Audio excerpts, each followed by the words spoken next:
What's going on, guys? It's R4UL TV back again with another car review, and this time round we're going to be reviewing not the latest one, but the 2016 onwards to 2019 Mercedes C-Class.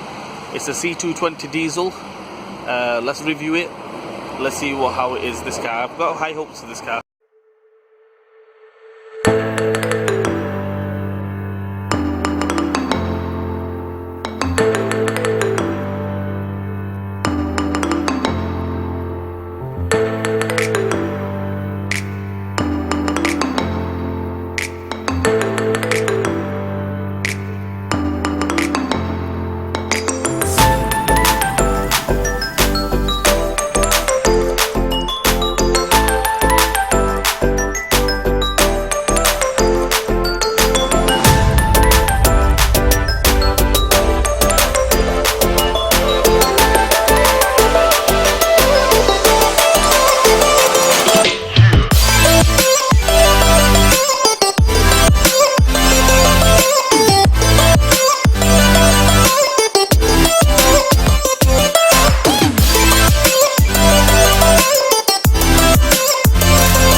Hey guys, this is what you're talking about. This is an interior, a proper interior. None of these BMW interiors, the 3 Series interior and stuff like that. Just have a look at this interior.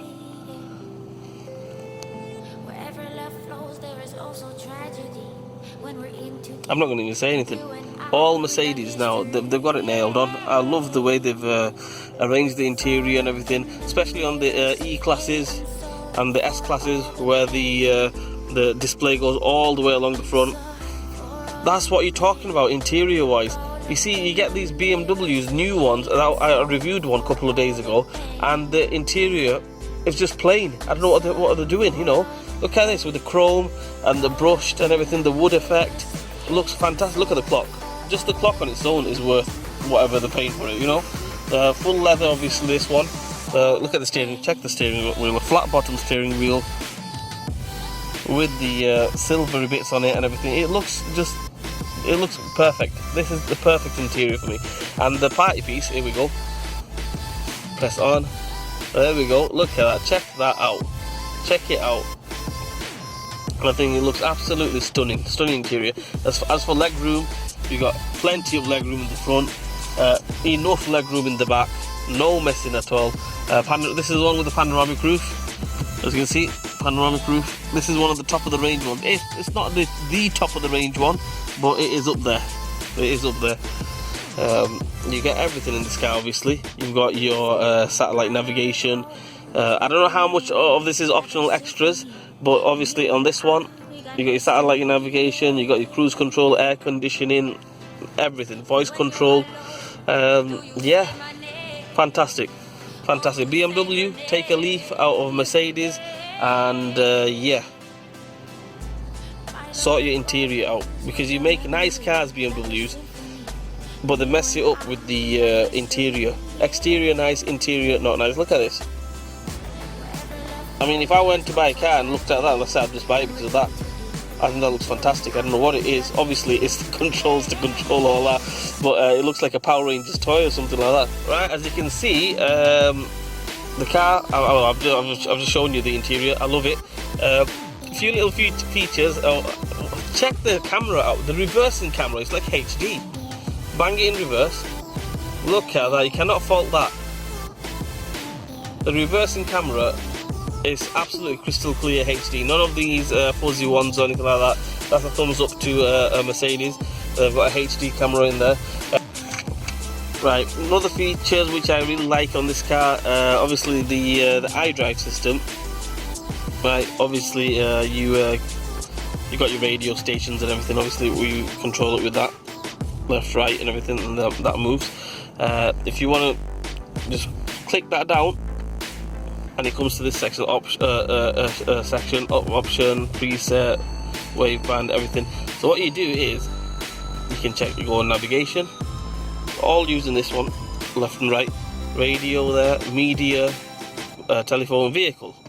Go to vehicle, that comes up, right? Then you can go to vehicle settings.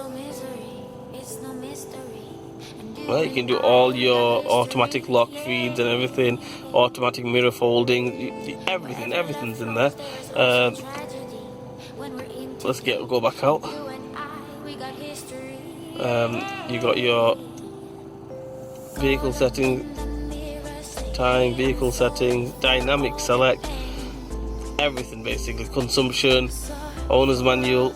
Yeah, it's absolutely fantastic. I love the Mercedes. They always got a user-friendly.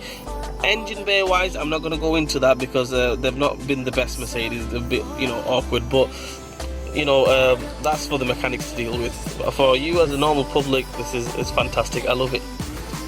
Another thing this car has, which I really love, is the sound system. The sound system is absolutely booming. Obviously I can't play anything because due to the copyright restrictions and everything, but if I could play something I would play it. But it is absolutely fantastic. The sound system is unbelievable. That's that. Another touch I like on this car is they have them on most cars now, but it is nice. Can you see the numbers here? 1, 2, 3, and then the M for memory, obviously. Just say, for example, your wife gets in the car, who is she drives in a different position, and she all she has to do is just press number 1, set it to her liking, just press number 1, and then happy days. And then obviously when it's on number 1, what you do is when you get in the car, set yours to number 2, bang, just press number 2, and it automatically the seat and everything, the steering wheel, everything sets to your liking. Just say your brother drives the car, or somebody, or whoever who is 6'5" or a 7-foot giant, right? And then he sets his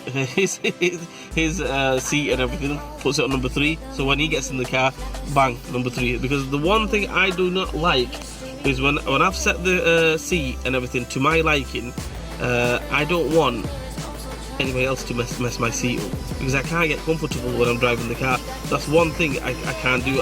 It takes me ages to get comfortable again. So if it's already preset on number 2, mine, bang, press number 2, absolutely fantastic. That's a good thing. They have it on the Range Rovers, Evoques and everything. Most cars have them now, but yeah, I thought I'll just get that in there. Right, another little feature, which I think they've not thought of this really, obviously when you open this up here, there you go, that's the little cubby hole opens up there. You got your strap there, obviously. You got your USB connectivity in the SD card there, USB there, which is all good, but just say you put a USB wire in there, right? You put a USB to come out this way. Which way does the wire go? Obviously it's going to be sticking out, it's not going to look good. That's that. Or if you just have a USB stick, which is fair enough, happy days. But if you've got a USB, like a wire coming out through here, going this way, and shut that, it's not going to look, it makes it look a bit tatty, doesn't it? It doesn't make, Right guys, we've checked, obviously we've seen the interior, the exterior. A really nice car. I really love the interior, love the exterior, can't fault it at all.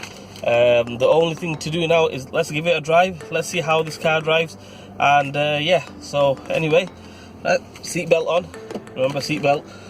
This is an automatic one. I recommend you go for the automatic one. The manual ones, they're okay, but if you're going to go for a car like this, you want the luxury of an automatic. So automatic one, this is the C220 diesel, not the top of the range one. I mean, it's got a few bells and whistles on it, but it's not the top of the range one.